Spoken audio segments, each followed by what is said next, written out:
I never thought a simple goodbye would become the last memory I had of my teacher. It was a rainy Friday evening, and the hallways of our high school were nearly empty. Most of the students had already rushed home to start their weekends, but I stayed back to finish an assignment in the library. As I walked past room 203, I saw Mr. Caldwell, my history teacher, erasing the chalkboard. He turned, gave me his usual tired smile, and said, "Don't forget, big test on Monday. You'll do fine. I know you will." I laughed and waved at him.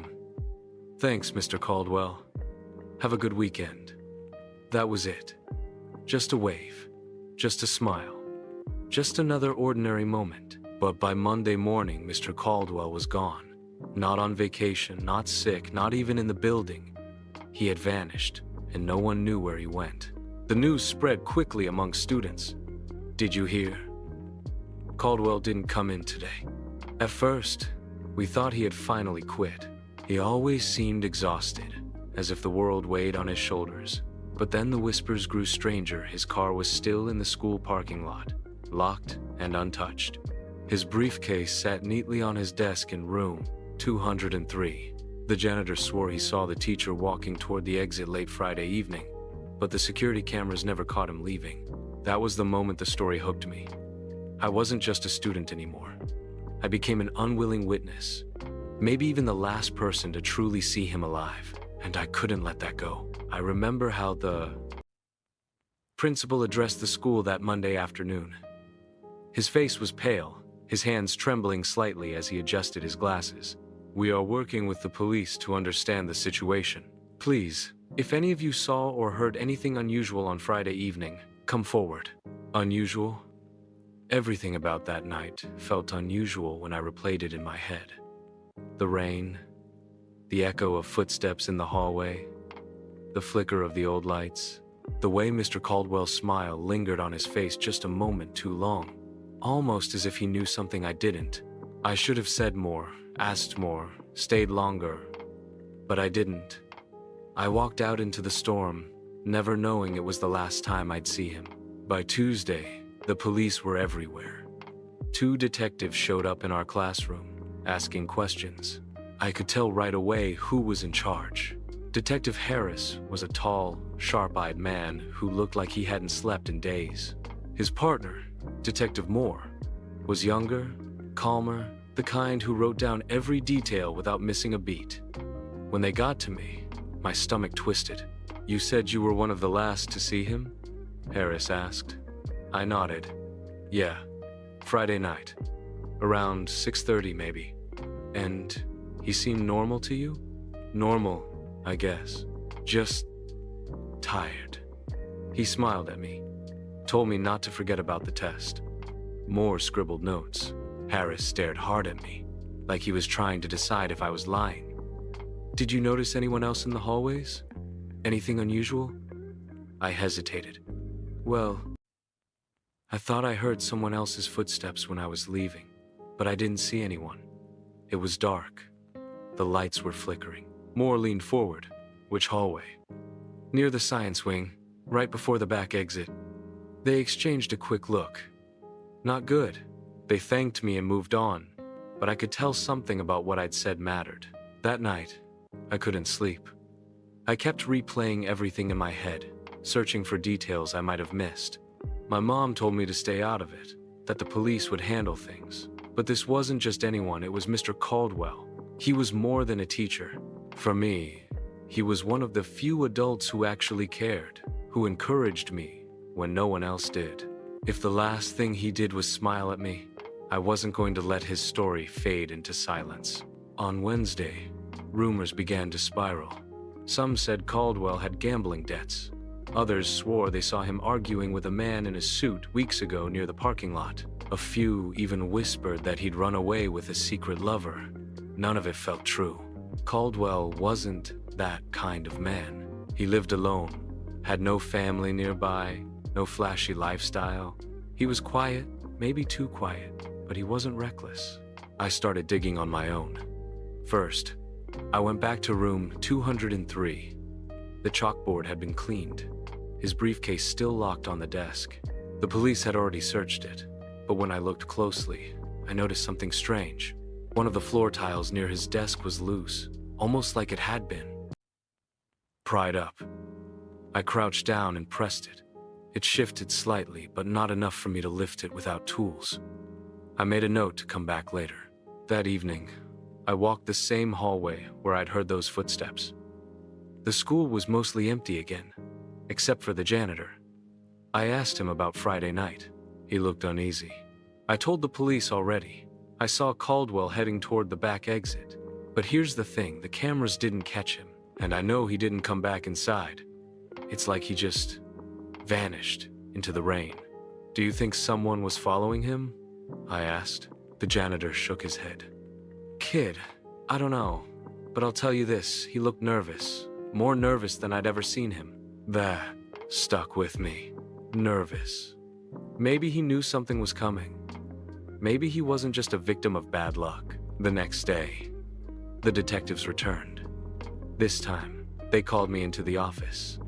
Harris leaned over the desk, his eyes narrowing. We checked the cameras again, he said. You were right. There were unexplained footsteps in the hallway, and we think whoever it was might have been waiting for Caldwell. My chest tightened. So, you think someone took him? Possibly. Or maybe he met with someone willingly. Either way, it wasn't random. They showed me a still frame from one of the cameras. In the blurry shot, a shadowy figure lingered near the back exit. Not Caldwell. Someone taller, bulkier, wearing a hood.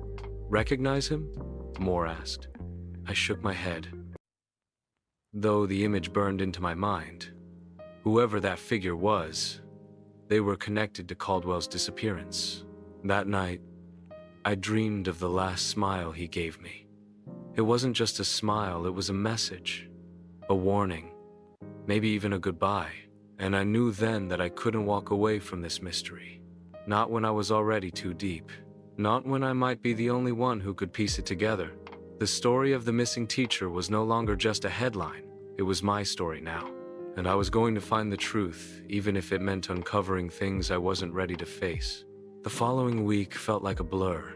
Our school buzzed with tension, the kind you could feel pressing against your chest every time you walked through the hallways. Students whispered theories in corners, teachers looked over their shoulders, and the police presence never really left. But for me, it was different. It wasn't just gossip. I couldn't escape the weight of knowing I was one of the last people to see Mr. Caldwell. Every time I sat at my desk in room 203, the empty chair at the front of the classroom reminded me that something awful had happened, and no one seemed any closer to figuring it out. I couldn't stop thinking about that loose tile I'd found near his desk. The police hadn't noticed, or if they had, they hadn't said anything. So, one night after the janitor let me stay late under the excuse of finishing a project, I snuck back into the classroom with a screwdriver I'd taken from the shop.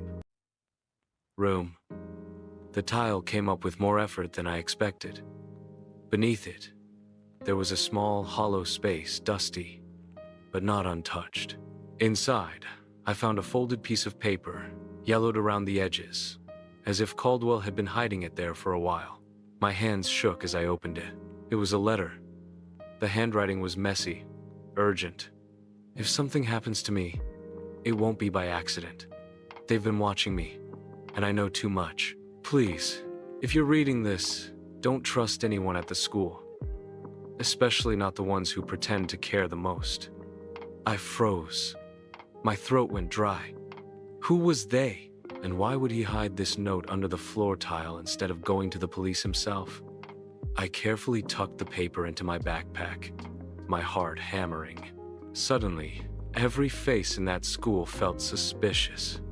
Teachers, staff, even some of the students. The next day, I skipped lunch and went to the library computers to search for anything about Caldwell's life. I didn't find much. He had no social media, no family listed nearby, nothing except a few academic articles he'd published years ago on history and politics. But then I stumbled on a local news article from almost a decade earlier about a government whistleblower who had accused a corporation of fraud. Buried in the article was a name, Jonathan Caldwell. Could it be him? The article didn't include pictures, but the age matched. My teacher had a past none of us knew about. That afternoon, the detectives called me in again. Moore did most of the talking this time, his tone softer, but Harris's eyes never left me. "We've been looking into Mr. Caldwell's background," Moore said. "Did you know he used to work in corporate finance before becoming a teacher?" I shook my head, pretending to be surprised. "He left abruptly about 10 years ago." Moore continued. "After making some allegations against his employer. Nothing ever came of it. But people like that don't just disappear from radar, they make enemies." I swallowed hard, wondering if they knew about the letter. They didn't mention it. "What do you think happened to him?" I asked, my voice barely above a whisper. Moore hesitated. Harris answered instead, his voice low and sharp. "We think someone from his past finally caught up to him." That night, I lay awake staring at the ceiling, the letter burning like fire in my backpack. If what the detective said was true, Caldwell had been living in hiding all this time, right under everyone's noses, and somehow, someone had found him. The next morning, I couldn't take it anymore. I pulled my best friend, Ryan, aside and showed him the letter. His eyes widened as he read it. "Dude, this is insane. You can't keep this to yourself. You need to give it to the cops." "I don't trust them," I said quickly. "What if one of them is in on it? What if Caldwell knew they'd just cover it up?" Ryan looked at me like I was losing it. But deep down, I knew I was right. The letter specifically said not to trust anyone at the school. Maybe that included more than just teachers. We decided to dig deeper ourselves. Ryan suggested checking Caldwell's house. I knew where he lived, a small, run-down house a few blocks from school. It felt wrong, maybe even dangerous, but if he had left more clues behind, we had to find them. That evening, we biked over there. The house was dark, the blinds drawn. The lock on the door was old, and Ryan, being the reckless type, managed to jimmy it open with a bobby pin. I hated how easy it was. Inside, the place smelled like dust and old books. Stacks of papers lined the kitchen table, history textbooks mixed with financial documents. But what caught my eye was a corkboard on the wall, covered in notes and newspaper clippings. At the center was a photograph. It showed a group of men in suits, shaking hands at what looked like a corporate event. And there, in the corner, was Caldwell. He looked younger, healthier, but definitely him. Pinned next to the photo was a slip of paper with a name written in red ink. David Grayson. "Who's that?" Ryan asked. I didn't know, but the name sent a chill through me. I stuffed it into my pocket, just as headlights swept across the window. "Someone's here," Ryan hissed. We ducked behind the couch as a car pulled into the driveway, the sound of a door opening, footsteps crunching on gravel. My heart pounded as the front doorknob rattled. Someone was trying to get in. We slipped out the back door, running as fast as we could until we were blocks away. Whoever that was, they had keys to Caldwell's house, which meant they were close to him. Maybe even the reason he vanished. Back in my room, I looked up the name David Grayson. It didn't take long to find him. He was a powerful businessman, the CEO of a major corporation with deep government contracts. The same company Caldwell had blown the whistle on years ago. The pieces started fitting together in my head. Caldwell hadn't just been a teacher. He'd been a man hiding from enemies with enormous power. And now, maybe they'd finally silenced him. The next day at school, everything felt different. I caught teachers giving me strange looks, almost like they knew I was up to something. Even the detectives seemed more guarded. I wondered if word had gotten out that I'd been snooping around. Ryan begged me to stop. "This isn't our fight, man. If they went after Caldwell, what makes you think they won't come after you?" But it was too late. I was already in it. And besides, I had something no one else did. The letter. The last message Caldwell left behind. That night, I dreamed again of his tired smile, the chalk dust on his hands, the way his voice echoed when he told me not to forget the test. But this time, his voice wasn't calm. It was urgent, desperate. And when I woke up, I realized something. If Caldwell had trusted me enough to leave behind that clue, then I couldn't back down now. I had to keep digging, even if it meant putting myself in the same danger that swallowed him whole. The night after we found Caldwell's files, I couldn't sleep. Every creak in the house made me sit upright. Every passing car outside sent my heart into overdrive. My mind kept circling the same thought. If someone had keys to his house, then they were still watching it. And if they were watching his house, what if they were watching me? The letter burned like a weight in my backpack, heavier than anything I'd ever carried. It wasn't just a note anymore, it was evidence. The last piece of truth Caldwell had managed to leave behind. And whoever had taken him, they'd do anything to make sure that truth never saw the light of day. At school the next morning, the detectives were back. Harris's eyes locked on me across the hallway, sharp and cold, like he already knew I'd been somewhere I shouldn't have been. My stomach dropped, but I forced myself to keep walking. If I showed fear, he'd know. During history class, I noticed something strange. Our substitute teacher, a quiet woman who'd been filling in since Caldwell disappeared, suddenly stopped mid-lecture when I pulled my notebook out. She was staring not at me, but at the edge of the notebook, where the letter was hidden inside the cover. Her eyes widened for half a second before she quickly looked away and went back to teaching. That tiny moment chilled me to the bone. How could she know what I had? Unless she was one of the people Caldwell warned me about. By the end of the day, I'd made a decision. I couldn't keep this to myself any longer. Not just because it was dangerous, but because Caldwell's story deserved to be told. He'd risked everything to expose corruption, and now he was gone because of it. But who could I trust? Not the police, not the school staff, not even most of my friends. That night, I called Ryan.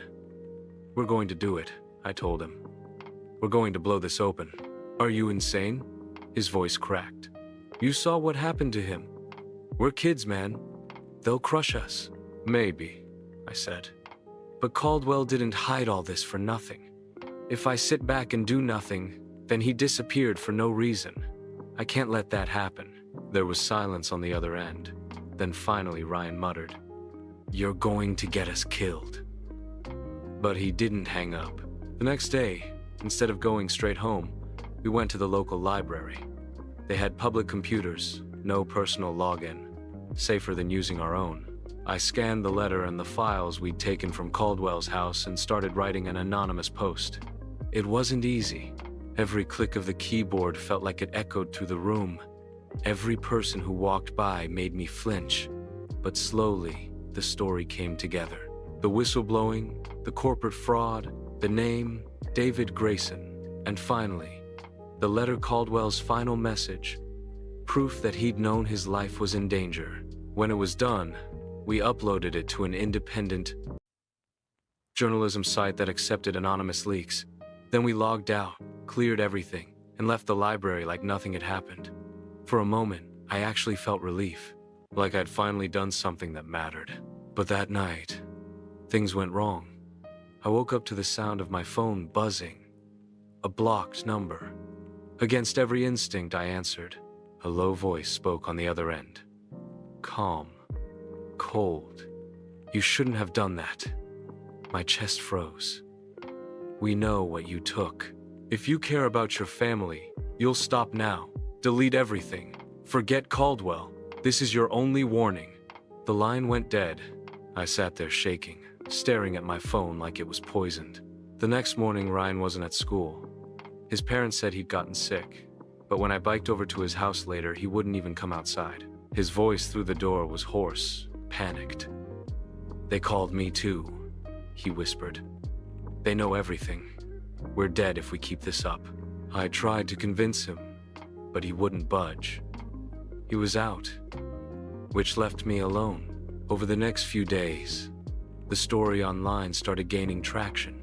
First a few comments, then hundreds.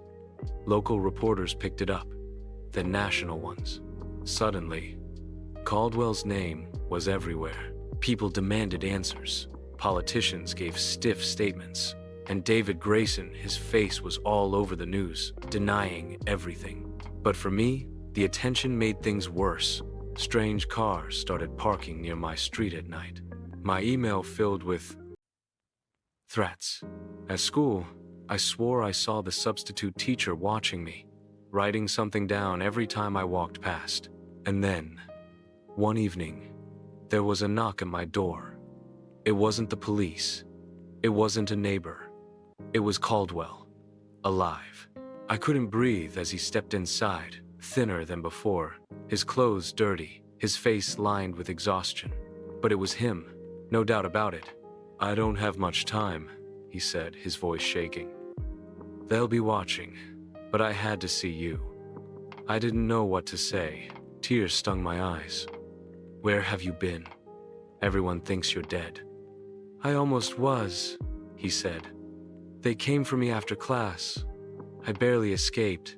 I've been hiding ever since. And I know what you did. You published the letter." I nodded, terrified and relieved all at once. "You were brave," he said softly. "But now you're in danger too. They'll come for you. They don't forgive leaks like this." "What do we do?" I whispered. He looked at me, his eyes heavy with years of fear. "We keep fighting, but carefully. You've already started something too big to stop. The world knows now. They can't silence us both." He handed me a flash drive, small and scratched. "This has everything. Proof of the fraud. Names, accounts. It's what they've been trying to bury for a decade.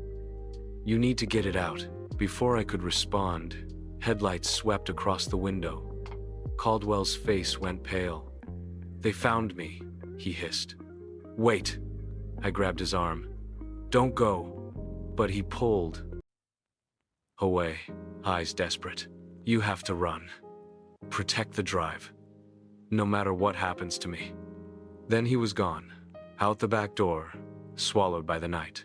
I never saw him again. The next day, news broke that a body had been found near the river. Unidentified at first, but I knew. Deep down, I knew. Caldwell hadn't made it this time. I went back to the library one last time, uploaded the contents of the flash drive to every major outlet I could find. Within hours, the story exploded worldwide. Financial fraud, government ties, cover-ups. It was undeniable. David Grayson was arrested a month later. Politicians resigned. People finally said Caldwell's name out loud, not as a missing person, but as a hero. And me? I kept quiet. I never told anyone about the night he came to my house, or the way his hand trembled when he pressed the flash drive into mine. But sometimes, late at night, I still hear his voice. Don't let them bury the truth. And I know I didn't, because his story lives on, and so does mine.